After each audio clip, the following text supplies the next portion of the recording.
Herencia postmendeliana.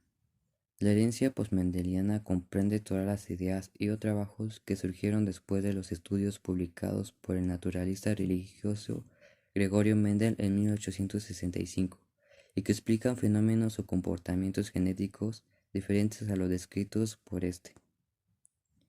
Gregorio Mendel es considerado el padre de la genética, puesto que estudiando cruces entre plantas de guisante estableció las primeras leyes de la herencia hace más de 100 años. La primera ley, llamada ley de la segregación, propone que los genes pueden existir en formas diferentes o alternativas. Estas formas alternativas son llamadas alelos e influyen directamente en los caracteres fenotípicos de una especie. Los alelos pueden determinar el color del cabello, de los ojos, el tipo de cabello, etc.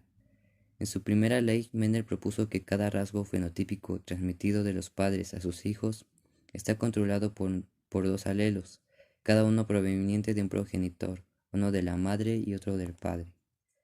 Según esto, cuando los parentales aportan alelos diferentes, la progenie resulta con una mezcla, en donde uno de los alelos es dominante, el que se expresa en el fenotipo, y el otro es recesivo, no se ve o está latente. La segunda ley de Mendel se conoce como la ley de la herencia independiente, ya que en sus cruces Mendel observó que el patrón de herencia que caracterizaba a los alelos que definían un rasgo no influía sobre el patrón de herencia de los alelos que definían a un rasgo diferente. Teorías de la herencia postmendeliana. Desde que Gregor Mendel propuso sus famosas leyes hace más de 100 años, se han dilucidado nuevos mecanismos para explicar la herencia de los caracteres, muchos de los cuales podría decirse que contradicen o difieren considerablemente de aquellos descritos por Mendel. Ejemplo de los fenómenos descritos por la ciencia moderna, cuyos avances solo han sido posibles gracias al avance de las estrategias experimentales y los métodos de investigación, son la herencia ligada al sexo, la dominancia incompleta y la codominancia, entre otros. Herencia ligada al sexo. La herencia ligada al sexo tiene que ver con los genes que se encuentran únicamente en los cromosomas sexuales. En los seres humanos, el sexo está determinado por los cromosomas X y Y. Las mujeres presentan dos copias de Y y los hombres una de X y otra de Y. Los genes que se encuentran en cada uno de estos dos cromosomas son aquellos que contribuyen a aquellos rasgos que están ligados al sexo. Los genes en el cromosoma X están presentes en hombres y en mujeres, pero los genes de Y solo están en los hombres. La herencia ligada al sexo fue observada y descrita por primera vez por William Bateson, uno de los primeros científicos en redescubrir los trabajos de Mendel y en aprovecharlos para realizar nuevos experimentos basados en sus conclusiones. Bateson realizó cruces experimentales de gallinas con plumajes de diferentes colores, unas con plumas oscuras y lisas y otras con plumas lisas y con un patrón rayado. Mediante estos cruces observó que en la descendencia los machos resultantes siempre tenían plumajes con un patrón rayado. Solo en la tercera generación, cuando se cruzaba un macho rayado con una gallina de plumas oscuras y lisas, se obtenían algunos gallos con plumaje negro. Esta proporción resultante de los cruces desafiaba las proporciones propuestas por Mendel. Herencia ligada al X. Después de los trabajos de Bateson, Thomas Henry Morgan encontró una explicación lógica para tan extraños resultados obtenidos por Bateson, atribuyendo la diferencia de coloración en las gallinas a que el patrón rayado era codificado por un alelo dominante que se encontraba en el cromosoma X.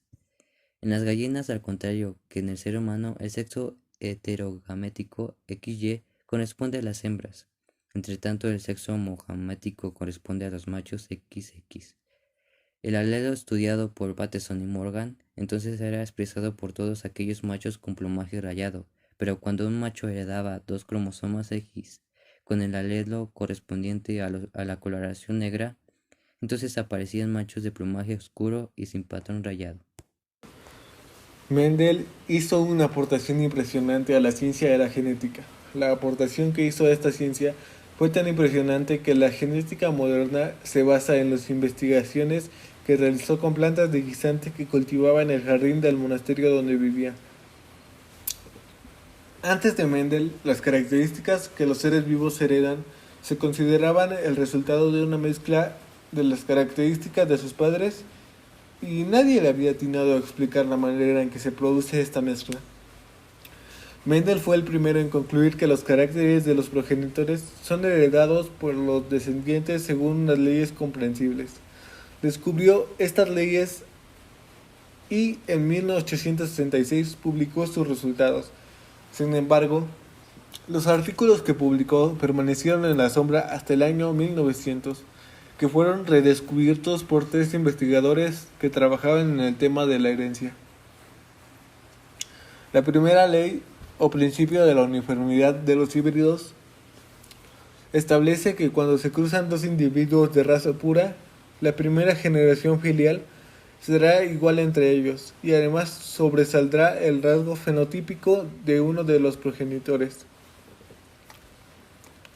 La segunda ley o principio de la segregación consiste en que el cruce de dos individuos de la primera generación filial tendrá lugar una segunda generación filial en la cual reaparecerá el fenotipo y genotipo del individuo recesivo, resultando lo siguiente: el carácter recesivo permanecía oculto en una proporción de 1 a 4. La tercera ley o principio de la transmisión independiente consiste en establecer que hay rasgos que se pueden heredar de manera independiente. Sin embargo, esto solo ocurre en los genes que se encuentran en cromosomas diferentes y que no intervienen entre sí, o en genes que están en regiones muy distintas al cromosoma.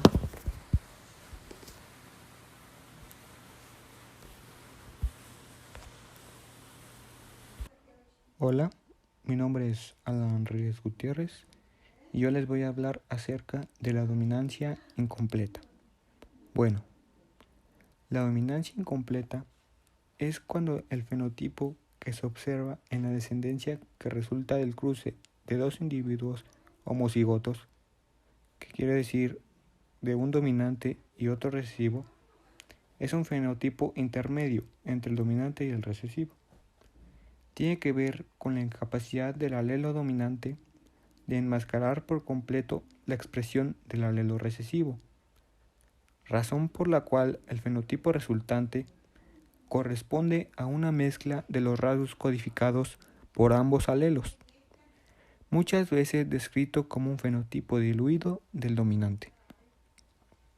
Podemos poner un ejemplo de que si tenemos una planta cuyo color típico de pétalos son de color rojo y esta la cruzamos con una planta cuya línea pura sea de color blanco sus pétalos, obtendremos como resultado de la mezcla una planta cuyos colores de pétalos son de color rosado. Codominancia. En esta herencia postmendeliana ocurre cuando se cruzan dos individuos homocigotos dominantes y en la descendencia se observa un tercer fenotipo que corresponde a las dos características determinadas por los dos alelos parentales. Es decir, ningún alelo es recesivo, por lo que ambos son alelos dominantes, no como en el anterior caso, por lo que el fenotipo de ambos alelos es expresado.